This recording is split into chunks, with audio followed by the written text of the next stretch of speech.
I was simping for Pekora's mom the other day, as people do, when some chucklefuck came up to me and said, "You know, Meme, she probably doesn't look like that in real life."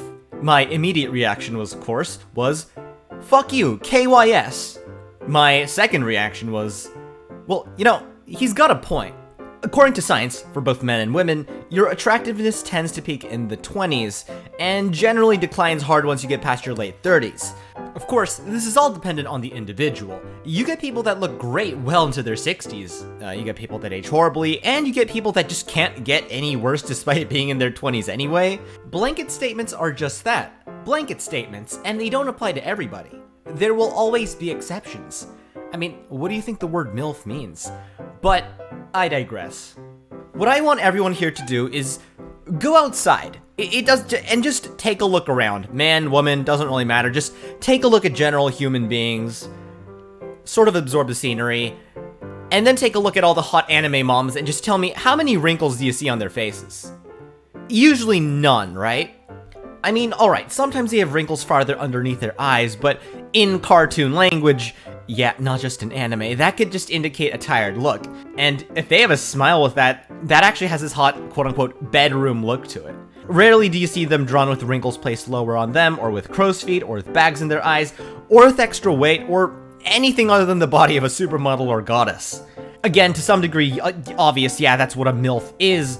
A woman who, despite being a literal mom, manages to be hot as fuck, but it gets funny when that's like 99% of all the anime moms you see, because in real life, these sorts of people are the exception, not the rule. Yeah, that's right, I'm calling all you quote-unquote anime MILF fans out. You guys aren't into MILFs because you like Rinko Iori. What that means is you just like a woman that, like, looks like she's in her 20s instead of her teens. You fucking normies. I think the only anime I've personally seen where this isn't the case is Monster. And that's a seinen made in like 2004. By the way, interesting enough, Monster has a rare male example. You can't tell me that Dr. Tenma is 40 years old. Like, this is a man in his 30s at most. But that's what I'm trying to get at here. Why is that? Why do anime moms all look so hot? Well, I think I have actually a little theory as to why. I'm sure most of you are familiar with the fact that anime exaggerates like hell. As a matter of fact, this isn't exclusive to anime. All animation does this, from Western cartoons to non-Japanese East Asian animations. Though let's be honest here, Chinese and Korean cartoons are basically anime. Anyhow, the idea is that anime moms are designed like that because making them thicker is the only way to actually differentiate them from the younger anime girls. Maybe this is obvious to you, or maybe it's outrageously crazy. Let me explain further, because you're probably curious as to why they're designed this way. A little note before we start. I know that MILF technically means mom I'd like to fuck, but here I'll just be using it interchangeably with the term mature lady, as well as the original term, because if you've ever been on the anime MILF subreddit, you know that they don't really distinguish between moms and just older mature lady. So your Forger and Sylvia Sherwood, both from Spy X Family by the way, will both be considered MILFs, even though Yor is pretty young and Sylvia has no children. Do something for me and compare these four characters. This is Ayana Koji and Karo Izawa, both teenagers from Clash of the Elite, and compare them to Kazuya and Chizuru from Rent-a-Girlfriend, the latter of whom are in their 20s.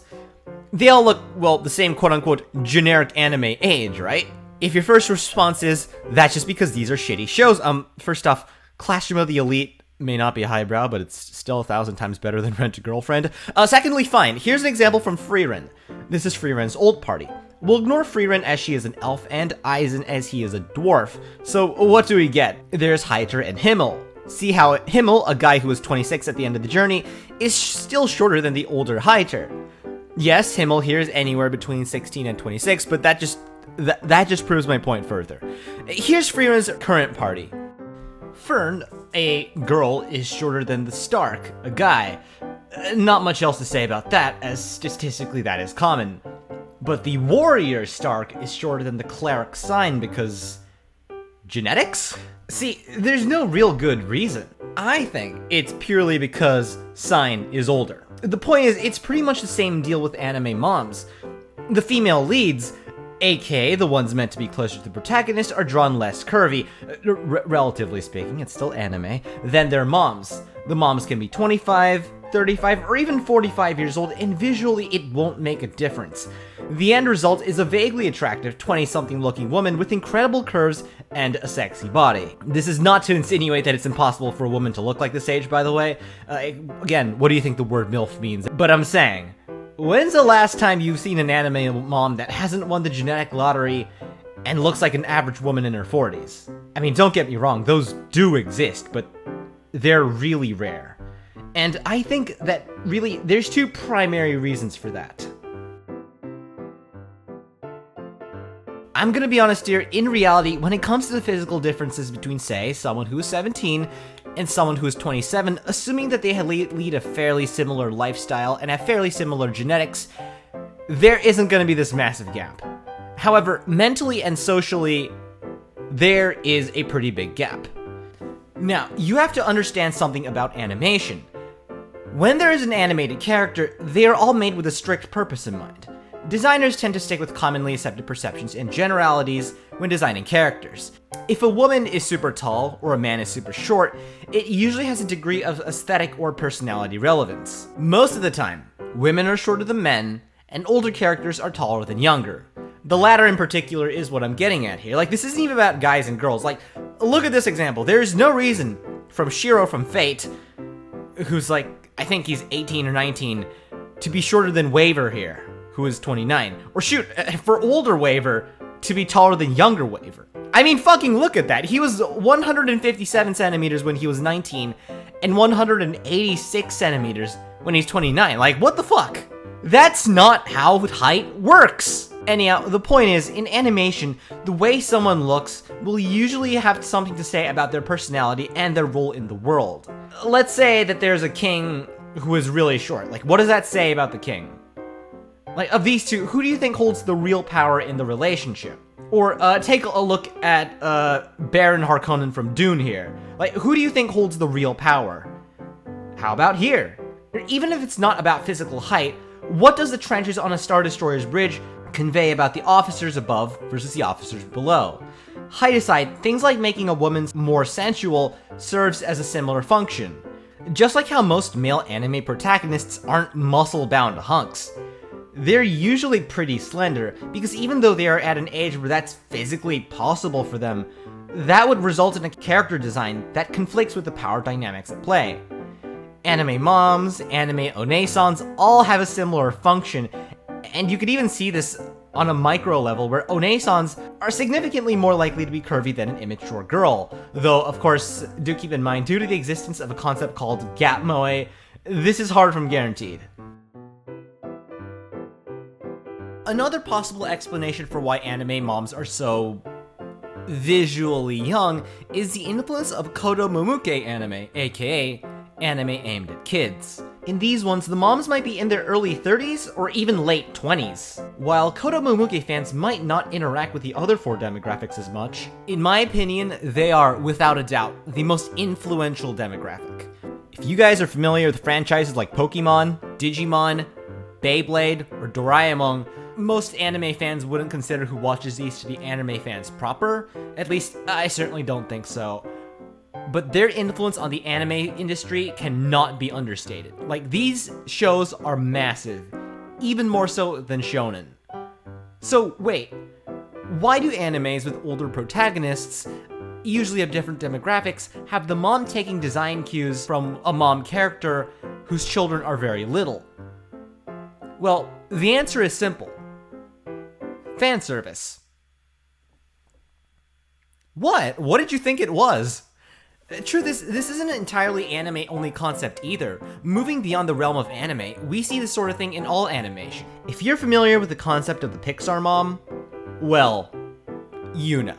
Mature equals sexy, and as long as they're not too old, it may be statistically improbable for a 40-year-old woman to look like this, but believe it or not, it's not impossible.